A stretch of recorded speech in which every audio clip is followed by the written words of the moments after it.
Once again, good morning to all. Good morning. Good morning.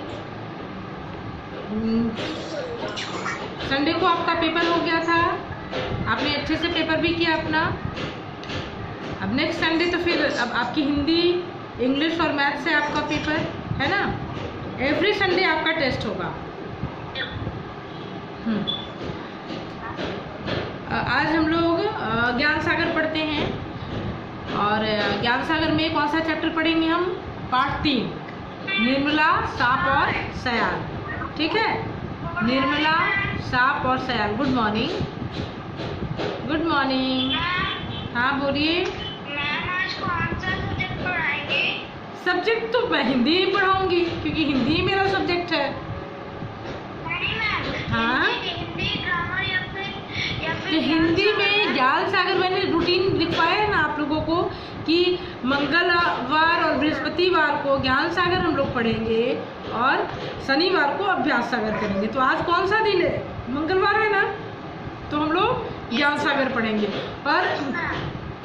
और जब भी आप शेड्यूल चेक कीजिए तो उसमें देखिए, मैं जब भी शेड्यूल भेजती हूँ ना तो उसमें चैप्टर का नाम जरूर डालती हूँ। तो आप देखिए कि क्या आज पढ़ने वाले हैं आप पढ़कर इसका मतलब जब शेड्यूल ही नहीं चेक किया तो फिर पढ़ाई क्या करेंगे। Good morning. आज हम लोग ज्ञान सागर पार्ट 3, निर्मला, सांप और सयाल पढ़ेंगे। ठीक है, निर्मला, सांप और सयाल, ये कहानी है। आज हम लोग एक कहानी पढ़ेंगे। पहले दिन हम लोगों ने क्या पढ़ा था? कविता। दूसरे दिन हम लोग नाटक में नाटक कैसे नाटक किया जाता है वो पढ़ा था हम लोगों ने कि नाटक में कितनी परेशानियां उठानी पड़ी थी राकेश को। आज हम लोग क्या पढ़ेंगे? कहानी। ठीक है, इसमें 3 पात्र हैं। कौन? निर्मला, सांप और सयाल। तो निर्मला और सयाल तो दोनों लड़कियां हैं और एक इसमें तीसरा कौन है? सांप है। तो इस कहानी का परिचय क्या है? पहले हम लोग इसका परिचय ले लें, जान लें कि इस कहानी में क्या पढ़ना है हमको। तो क्या पढ़ना है कि निर्मला, सांप और सयाल, पाठ मुसीबत में साहस न खो। अब पहले मैं आप लोगों को म्यूट करती हूँ। ओके।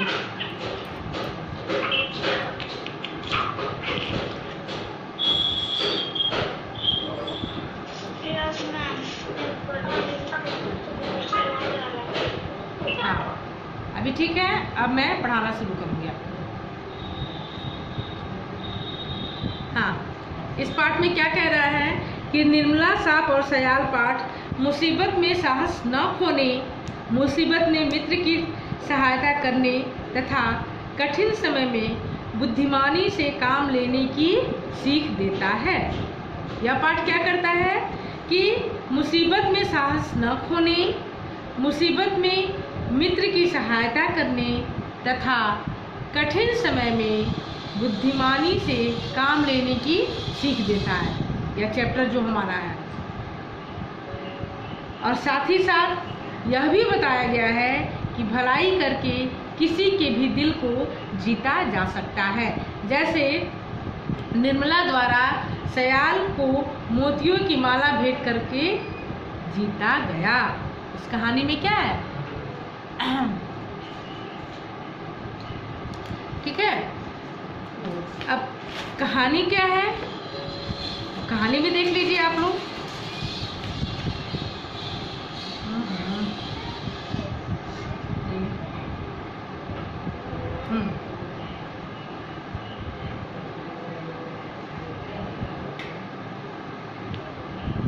चलिए, अब इसमें कहानी क्या है कि निर्मला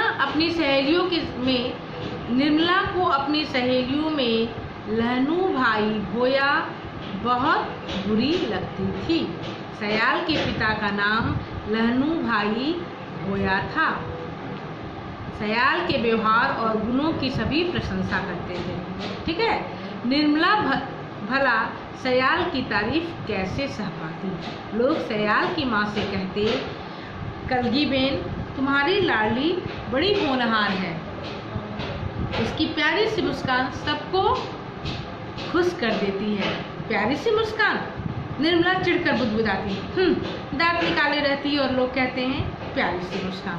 अब देखिए, इस पंक्ति से क्या पता चल रहा है कि निर्मला और सयाल जो थी, सयाल की सभी गांव वाले सभी बहुत ज़्यादा प्रशंसा करते थे, लेकिन वही निर्मला उस गांव की लड़की थी, वो बहुत सारी सहेलियां थीं, लेकिन निर्मला को अपनी सहेलियों में सयाल थोड़ी भी अच्छी नहीं लगती थी।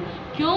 क्योंकि निर्मला सयाल को गांव के सारे लोग बहुत पसंद करते थे और बार बार उसकी माँ से उसकी तारीफ भी करते थे, जो कि निर्मला को थोड़ी भी अच्छी नहीं लगती थी। लेकिन निर्मला मन ही मन यह तो मानती है कि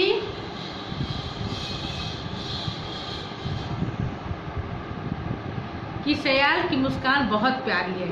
जब वह हंसती है उसका अंडाकार चेहरा खिल उठता है, आंखों में चमक आ जाती है, उसकी छोटी पतली नाक ऊपर को उठ जाती है और उसके गालों में 2 छोटे छोटे गड्ढे दिखने लगते हैं। निर्मला भले ही ये कहे कि मुझे सयाल अच्छी नहीं लगती है, लेकिन मन ही मन वो जानती थी निर्मला वाकई में बहुत प्यारी लगती है। निर्मला की मुस्कान जब वो हंसती है तो वो बहुत प्यारी लगती है, और जब वो हंसती है तो उसका अंडाकार चेहरा खिल उठता है। उसके चेहरे का आकार कैसा है? बिल्कुल अंडाकार है, आँखों में चमक है और उसकी छोटी पतली नाक ऊपर को उठ जाती है। कब? जब वो हंसती है, और दोनों गालों में छोटे छोटे गड्ढे दिखाई देने लगते हैं।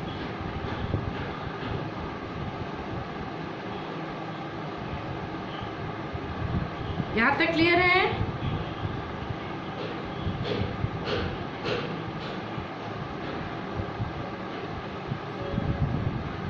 यहाँ तक क्लियर है सर?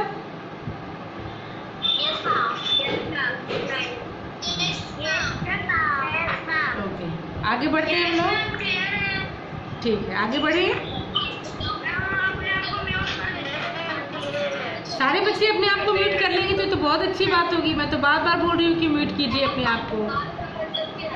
आप म्यूट करेंगे तो मुझे म्यूट करने की जरूरत नहीं पड़ेगी। आप म्यूट कर लीजिए। Mute yourself. अंशिका मिश्रा।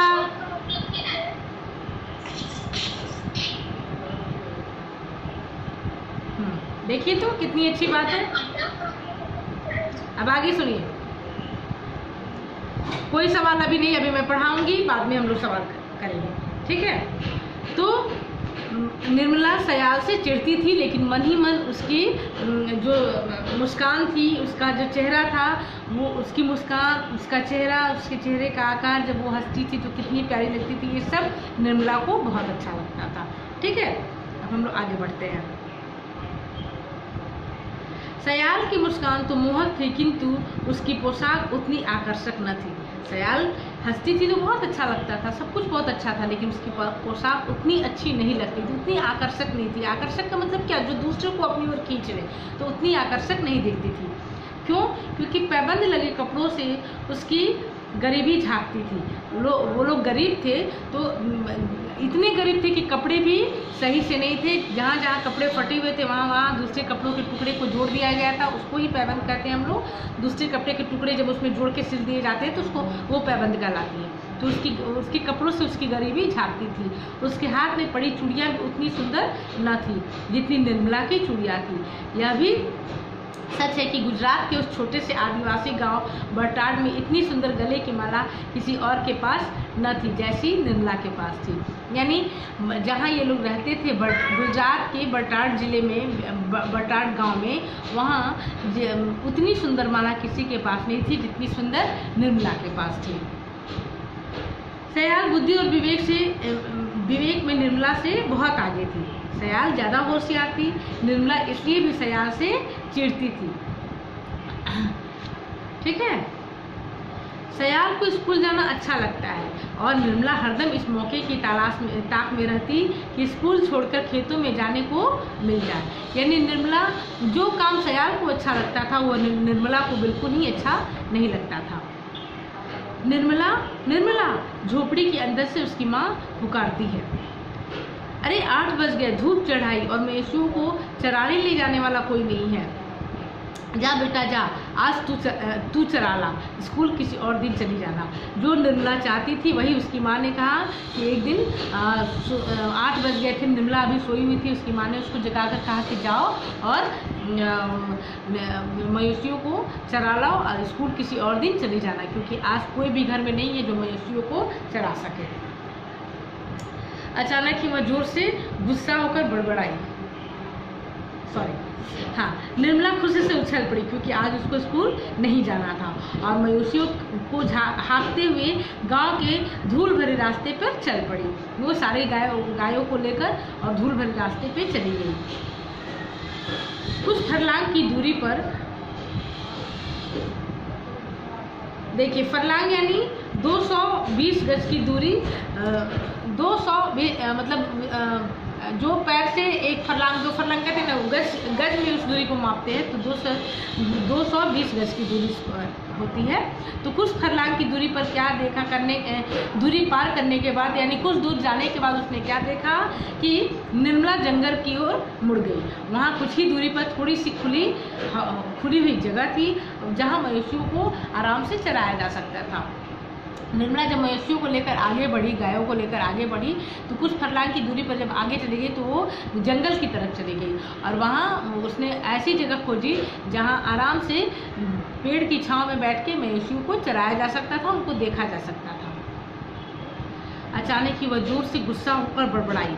कारण यह था कि जिस बरगद के पेड़ की छाया में उसका अड्डा था, आज वहाँ कोई और बैठा था।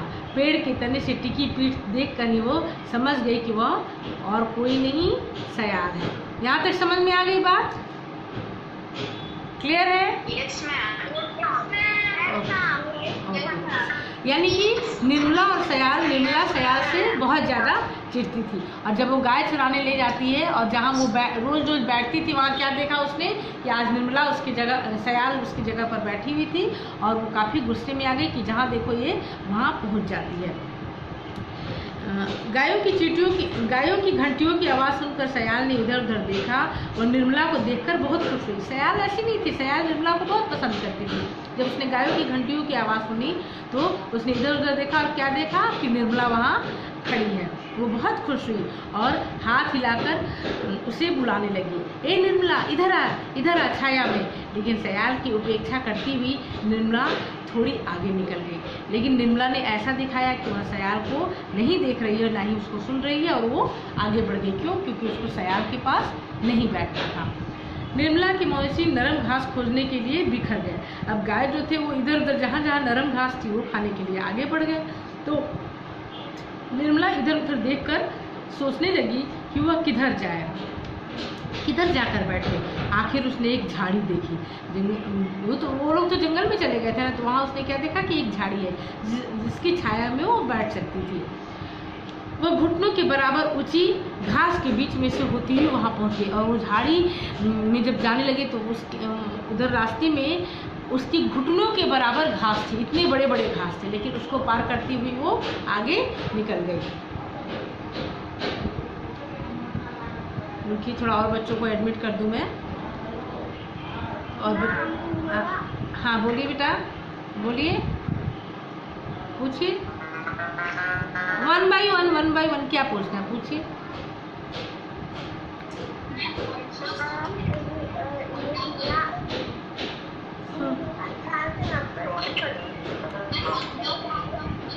हाँ, निर्मला सयाल से नफरत करती थी। हाँ, आगे।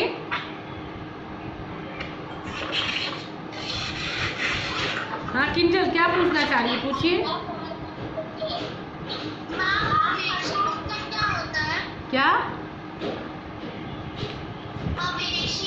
मवेशी, गाय भैंस, पशु। फरलांग यानी दूरी, 220 गज की दूरी जो होती है ना उसको फरलांग कहते हैं।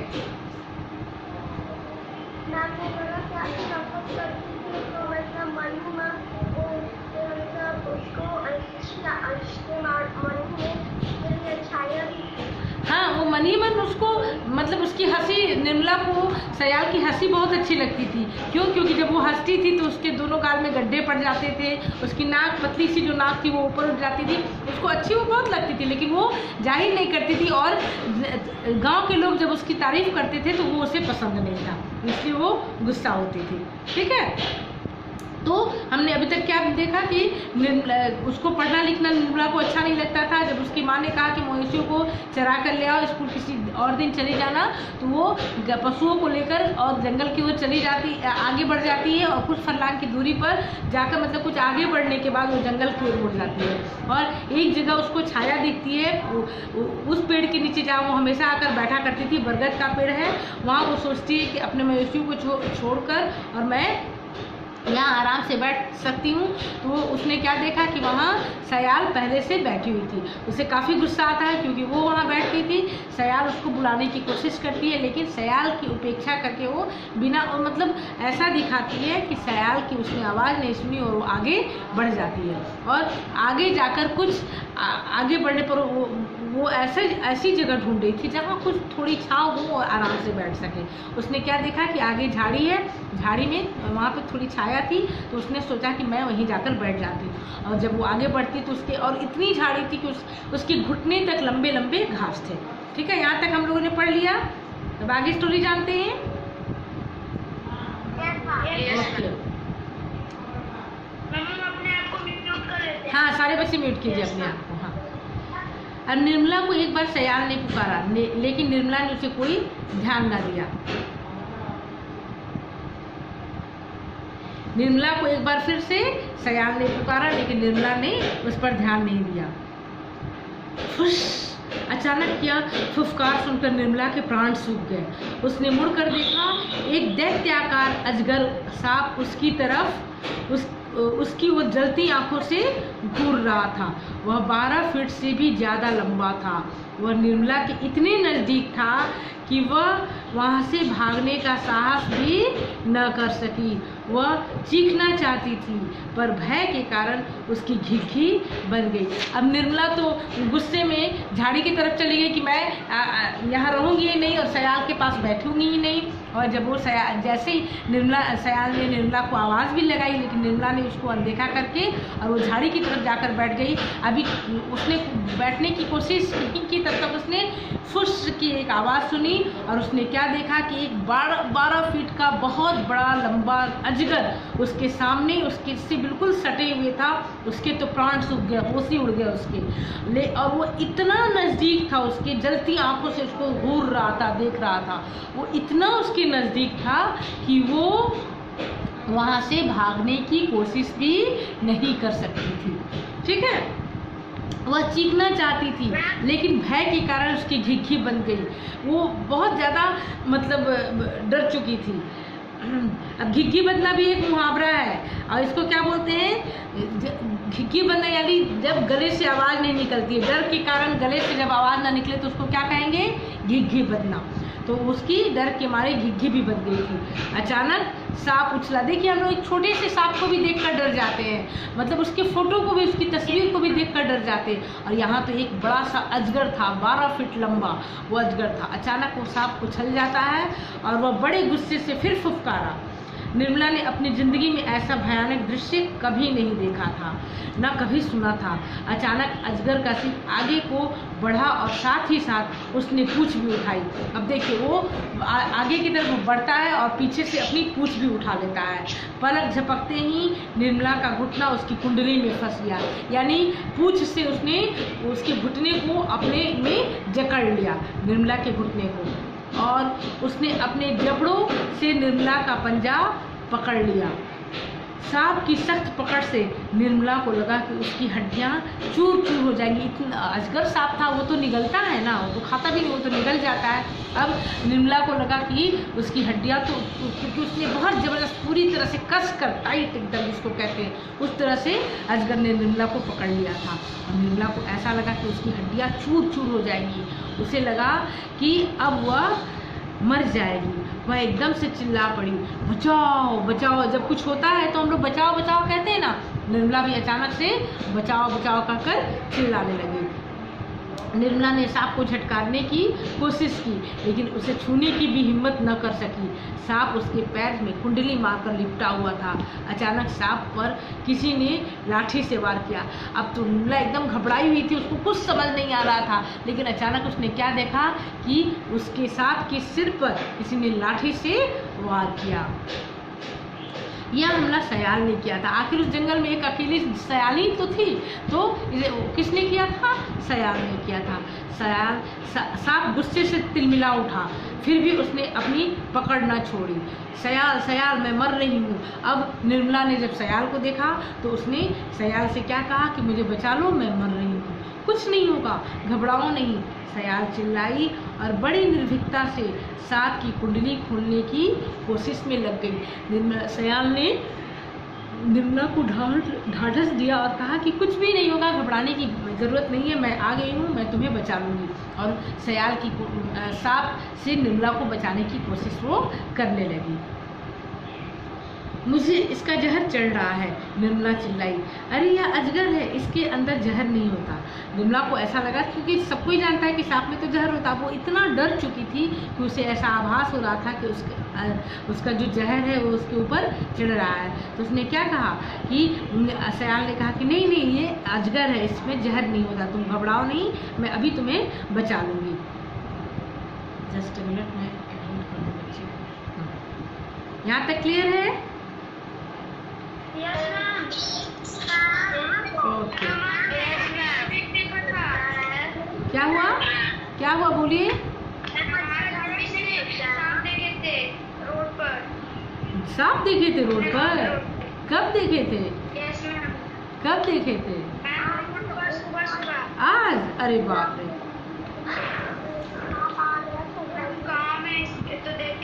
अच्छा, गांव में हैं आप? ओ हाँ, तो गांव में तो दिखता है। चलिए अब हम लोग आगे बढ़ते हैं फिर। हाँ, म्यूट कीजिए अपने आप को, आप लोग म्यूट कीजिए पहले। गुड।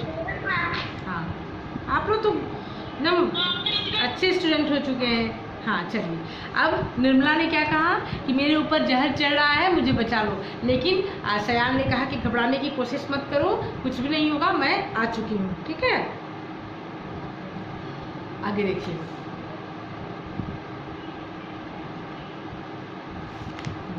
निर्मला ने भी अपनी पीड़ा को सहने के लिए साहस बटोरा। वह टकटकी लगाकर सयाल को देख रही थी। सयाल ने दांतों को भींच रखा था, यानी जोर से ऐसे दबा के उसको हटाने की कोशिश कर रही थी। अजगर के मुंह में हाथ डालकर उसके जबड़े फैलाने की पूरी कोशिश कर रही थी। अब देखिए सयाल ने कितनी हिम्मत की कि अजगर के जबड़े में उसने मुंह में हाथ डालकर और दोनों हाथों से जबड़े को फैलाने की कोशिश की, क्योंकि उस जबड़े को जब वो फाड़ देती तो वो निर्मला को निगलता ही नहीं। उसके माथे से पसीना बह रहा था, क्योंकि उसने पूरी ताकत लगा दी थी अपनी। पसीना बह रहा था और हाथों से खून निकल रहा था। निर्मला एक क्षण के लिए समझ ही नहीं पाई कि खून उसके पैर से बह रहा है या फिर सयाल के हाथों से। साधारण सी दिखने वाली सयाल की बहादुरी देखकर निर्मला हैरान थी। सयाल ने आखिर जबड़े फाड़ दिए। सांप गुस्से से बहुत छटपटाया। देखिए, इतनी छोटी बच्ची ने उस पूरी ताकत से सयाल, देखने में वो कितनी छोटी सी थी। निर्मला को बहुत आश्चर्य हो रहा था कि इतनी छोटी बच्ची ने आज इतनी हिम्मत दिखाई और उसने पूरी ताकत से सांप के जबड़े को फैला दिया। सांप और जबड़ा उसका फाड़ दिया। सांप गुस्से में बहुत छटपटाया। एक क्षण के लिए लगा कि उसकी ताकत के सामने शायद सयाल न टिक सके, लेकिन जबड़े खुलते ही सयाल चिल्लाई, अपना पैर निकाल निर्मला, झटका दे, झटका दे। उसके पैर को तो सांप ने जकड़ रखा था। अब जब सांप के जबड़े को उसने फाड़ दिया तो निर्मला को उसने क्या कहा कि जोर से चिल्लाकर कहा कि अपने जबड़े को, अपने पैर को निकाल लो। उसने अजगर के जबड़े को पूरी तरह से खोल रखा था। निर्मला ने उसके जबड़े से पैर तो मुक्त किया, लेकिन कुंडली अभी भी कसी हुई थी, यानी पीछे से पूरी तरह से कुंडली से वो जो पूंछ थी उससे उसके पैर को उसने जकड़ रखा था सांप ने।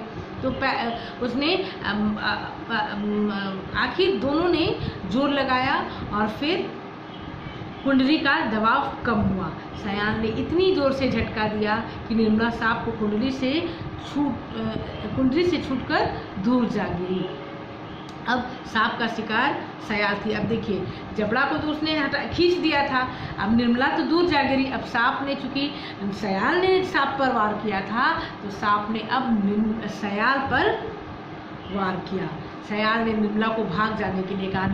सयाल ने क्या कहा कि तुम भाग जाओ, लेकिन वह ऐसा न कर सकी। क्यों?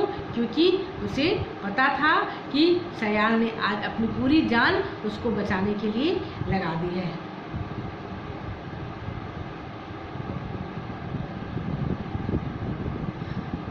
सयाल कैसे भागती? अपनी सहेली को मौत के मुंह में डालकर भाग जाती। जिसने उसकी जान बचाई उसको ही मौत के मुंह में डालकर तो नहीं भाग सकती थी। तभी उसने देखा कि सयाल में अद्भुत शक्ति आ गई है। उसने एक बार में उस दैत्य को झटक कर दूर फेंक दिया। दैत्य कौन है यहाँ पे? वो सांप। और बिजली की तरह भाग खड़ी हुई। भाग चल निर्मला, मवेशियों को भी ले चल। अब अचानक निर्मला को ऐसा लगा कि सयाल में पूरी शक्ति आ गई है, और उस सयाल ने सांप को जोर से झटका देकर दूर फेंका और निर्मला को कहा कि चलो यहाँ से भाग चलो, और मवेशियों को भी यहाँ से ले चलो। अब निर्मला भी भागने लगी। उसने पीछे मुड़कर न तो देखा और न देखने का साहस कर सकी, बस भागती रही। कुछ देर बाद पीछे पीछे सयाल भी आ गई और निर्मला का हाथ पकड़कर दौड़ने लगी। वे दौड़ती रहीं और वहां जाकर रुकी जहां मवेशी शांति से चल रहे थे और कोई खतरा न था। ये लोग, आप लोग के साथ भी ऐसा कभी होता है कि जब किसी चीज़ से भागते हैं तो लगातार भागते रहते हैं, और जब ऐसा आभास हो जाता है कि अब यहाँ कुछ नहीं होगा तो वहाँ रुक जाते हैं। ऐसा ही निर्मला और सयाल ने भी किया, और वो लोग ऐसे जगह रुकी जहाँ उनका खतरा कम था। वहाँ जाकर दोनों बड़ी देर तक हांफती रहीं और बिना कुछ बोले एक दूसरे को देखती रही। इतने दूर से दौड़ते वो लोग आई थी, तो बहुत देर तक वो लोग हांफती रहीं और बिना कुछ बोले एक दूसरे को देखती रही। अचानक निर्मला की आंखों से आंसू बहने लगे और उसके होंठ थरथरा उठे। उसने सयाल से कहा कि अगर वह न होती तो सांप उसे मार डालता। सयाल ने उसे धैर्य बताया और कहा कि सब ठीक हो जाएगा। निर्मला ने सयाल को इस तरह देखा जैसे आज पहली बार वह उसे पहचान पाई हो। निर्मला ने कहा, सयाल, मैं तुम्हें अपनी मोतियों की माला भेंट में देना चाहती हूँ। देखिए, वही मोती की माला है जो उस पूरे बरटाट में, गुजरात के बरटाट जिले में, उस वैसी मोती की माला किसी के पास नहीं थी जैसी निर्मला के पास थी, और वह उतनी सुंदर माला निर्मला ने आज सयाल को दे दी। निर्मला ने कहा, सयाल, मैं तुम्हें अपनी मोतियों की माला भेंट में देना चाहती हूँ, लेकिन क्यों? अगर तुम्हारी जगह मैं होती तो तुम भी तो मेरी मदद करती। सयाल ने आश्चर्य से पूछा कि ऐसा क्यों? अगर मेरी जगह तुम होती तो तुम भी तो मेरी मदद करती। ऐसा तो नहीं होना चाहिए। निर्मला ने शर्म से अपना सिर झुका लिया। उसने अपने गले से माला उतारकर सयाल को देते हुए कहा, तुम इसे ले लो, यह तुम्हारे स्नेह की याद दिलाएगी। सयाल बड़ी देर तक निर्मला की आंखों में देखती रही और फिर उसके थके पीले चेहरे पर अचानक एक सुखद मुस्कान फैल गई और भाव भरे स्वर में बोली, लूँगी, जरूर लूँगी। और दोनों, जो निर्मला सयाल से नफरत करती थी, आज फिर से उन दोनों की दोस्ती हो गई और दोनों दोस्त हो गए। और निर्मला ने खुशी खुशी उस माला को सयाल को दे दिया और सयाल ने खुशी खुशी उस माला को स्वीकार कर लिया। तो ये एक कहानी थी, और इस कहानी में क्या हमें बताया गया है कि मुसीबत में कभी भी हमें साहस नहीं खोना चाहिए और हमेशा अपने मित्र की मदद करते रहनी चाहिए, है ना? हमेशा अपने मित्र की मदद करते रहनी चाहिए। साथ ही साथ कठिन समय में बुद्धिमानी से काम लेना चाहिए। अगर सयाल भी घबरा जाती तो निर्मला भी नहीं बच पाती, निर्मला तो नहीं बचती, सयाल को भी कुछ हो जाता। तो सयाल ने बहुत बुद्धिमानी से काम लिया और निर्मला को अपनी बुद्धिमानी से बचा लिया। तो हमेशा हमें दूसरे की मदद करते रहना चाहिए और मुसीबत में अपने साहस को कभी नहीं खोना चाहिए। ये हिम्मत रखनी चाहिए कि हम ये काम कर सकते हैं, और साथ ही साथ अपने मित्र को भी हिम्मत दिलानी चाहिए। ठीक है? इस कहानी से यही शिक्षा मिलती है। क्या शिक्षा मिलती है? हाँ, बोलिए। हाँ, निर्मला को साहस नहीं खोना चाहिए। हाँ, अभी वायरस है तो हमें घर में रहना है और हम अपने साहस को नहीं खोना है और ये उम्मीद रखनी है कि सब कुछ सही हो जाएगा। सर उससे क्यों झुकना? किसका? निर्मला का। क्योंकि सयाल ने क्या कहा कि मैंने ऐसा कुछ नहीं किया, तुम भी मेरी जगह रहती, अगर तुम्हारी जगह मुझे सांप ने जकड़ रखा होता तो क्या तुम मेरी मदद नहीं करती, तुम भी तो मेरी मदद करती। इसलिए लेकिन निर्मला ऐसा नहीं करती, क्योंकि निर्मला तो सयाल से नफरत करती थी ना, इसलिए उसका सर से झुक गया। अब चलिए, आज मैं थोड़ा सा आप लोग से रीडिंग डरवाऊंगी। पढ़ाना भी जरूरी है ना, रीडिंग करवाना जरूरी है।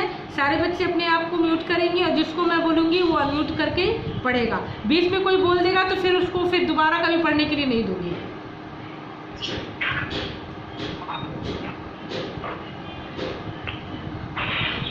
ऋत्विक वर्मा 7th ई वीडियो ऑन कीजिए अपना। ऋत्विक वर्मा 7th ई, ऋत्विक, हाँ चलिए पढ़ना शुरू कीजिए। तो हैंड रेज नहीं करना आप लोगों को, मैं सबको देख रही हूँ, किसी को भी बोल दूंगी पढ़ने के लिए। ऋत्विक, निर्मला को अपने सहयोग में लहूभाई होया बहुत बुरी लगती थी। सयाल ने पिता के नाम लानू भाई होया था।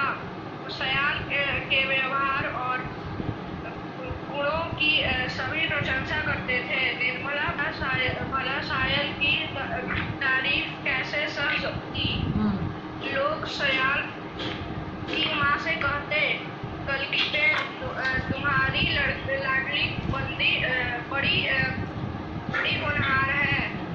उसकी प्यारी सी मुस्कान सबको खुश कर देती है।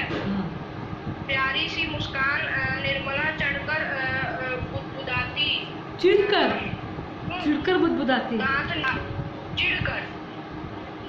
निर्मला चिढ़कर बुदबुदाती, दांत निकाले रहते हैं। लोग कहते हैं प्यारी मुस्कान। निर्मला मन ही मन यह तो मानती है कि सासल की मुस्कान बहुत प्यारी है। जब वह हंसती है तो उसका अंडाकार चेहरा